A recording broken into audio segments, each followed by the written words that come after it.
Hey guys, welcome back to my channel. It's Folkroot here. If you're new, welcome. If not, welcome back, and I hope you all like and subscribe this video and my page. So on today's video, we're going to be talking about the Toad Guardians of the Mirewood Tradition, which I can tell based on the poll that is what you guys wanted to hear about. So I got my notes right here, and we're just going to jump right in. So first we're going to start off with the Toad of the East. This is the Pearl Toad. The Toad of the East is the bringer of dawn and the bringer of light into spring.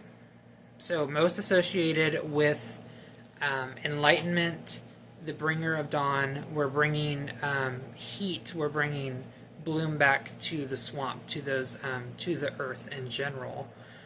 So with that being said, since they oversee air and dawn, they are also associated with most witches call Imbolc, but in Mirewood tradition, we call it Thawbind. And with Thawbind, we are welcoming back the bringing of flowers and nature and life back into the swamp. Some things you can do to kind of work with the Toad of the East is smoke scrying. Smoke scrying is very important. It's something that you can do to honor the Toad of the East.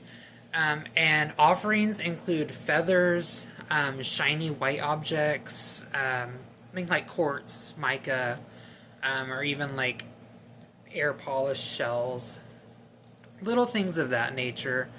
And we consider this toad a bringer of enlightenment and the bringer of new life. So that is very important. Next on our list is the Ember Toad. The Ember Toad reigns over the realms of the south. And with that, they reign over fire, and their time of day is midday, where the sun shines the brightest. The Ember Toad is most associated with dread heat, which is what we call it in this tradition, but in most other traditions, it would be summer solstice. This is a time of intense heat.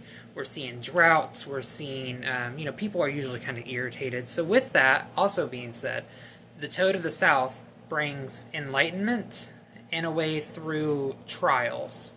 Kind of trial by fire, if you think about it. So it is a toad of fire, power, think war, anything of that nature. A way to honor the Toad of the South is to leave fire offerings, maybe in like a fire pit, or maybe burnt parchment, charred wood. There's plenty of good options there. Even like loud, like guttural, like when you're like, you feel like you make those sounds from your stomach and outward, like war cries, I guess you could say. If you wanted to do that, you might freak a few people out, but whatever. It is what it is. Some other good offerings would be thorns and what else did I write? My goodness. Oh, lighters. Lighters. It's an overlooked offering, honestly. You could have like a symbolic lighter that has different sigils put onto the lighter in honoring the Toad of the South, the Ember Toad. So with that said, this toad is a toad of courage, fury, strength, and conflict. And this toad usually does show up during the time of summer solstice to show us and put us through trials to see how we handle different situations and how we respond and come out on top of these different situations. He is ruled by the planet Mars, which I think is very befitting. So that's about it for the Ember Toad. And then we will move on to the Drowned Toad, which rules over the quarter of West. The Drowned Toad is associated with emotions, rebirth, water, death, grief, sadness, just everything you can think of that's kind of just like puts you in a bummy mood. But honestly, like, don't mistake that sadness for weakness. The Drowned Toad, she is very, she'll put you through challenges, and whether that's something good or something bad is kind of up to you to see. We work with her during times of Fade Call, which in other traditions would be the autumn equinox. You could also work with her during Blackroot, which is traditionally Samhain. So it's kind of versatile on how you want to work with her.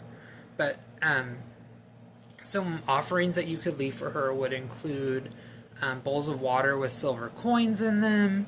You could offer her poetry. You could a vial of your tears. These acts of honor that you could also give. Crying. If you want to honor water, different water spirits, bodies of water, that would be something that you could do to honor the toad of the West, the drowned toad.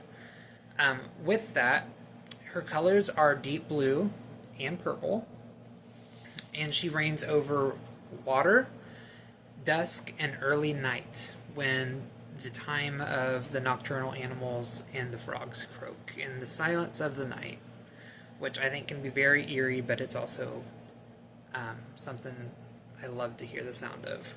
And we also associate her with Pluto, which in my opinion is a very emotionally tied planet. And last but not least, we have the North Toad. The North Toad is the root toad. Obviously, you can probably tell that this toad governs over Earth, and with that being said, their element is Earth, their planet is Earth. Colors, I would associate, green, brown, just kind of those earthy colors, those earthy tones.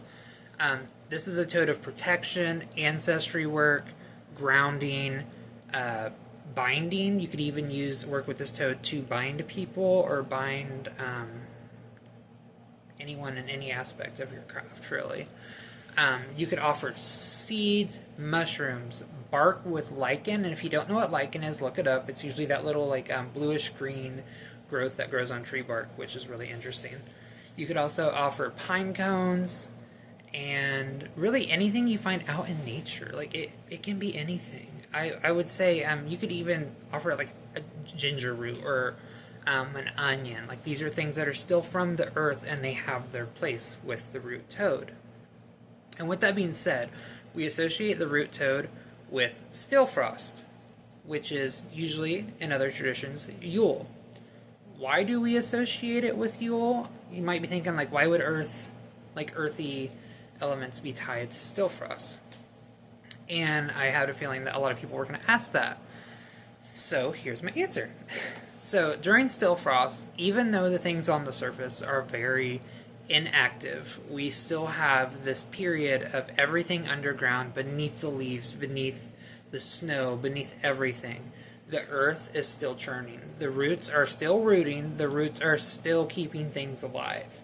And that is why the root toad is called during Stilfrost. We also associate the earth toad with midnight. So the best time to work with the earth toad would be at midnight, and that is because, in my opinion, I feel like when that's so much life is teeming at nighttime with those nocturnal animals, bugs, moths, which are all kind of important to this tradition. And I think that's very important to work with the root toad and that aspect, and that's why we have them working with them at Stilfrost. But I know this was kind of a short video, but this is just an introduction to the Toad Guardians and kind of their aspects and what they reign over. And I keep looking over to the side for notes, and my cats are just kind of going insane over here. So hopefully you didn't hear them at all during the video. But as always, like and subscribe, and I hope to see you guys back here next Friday. Thanks.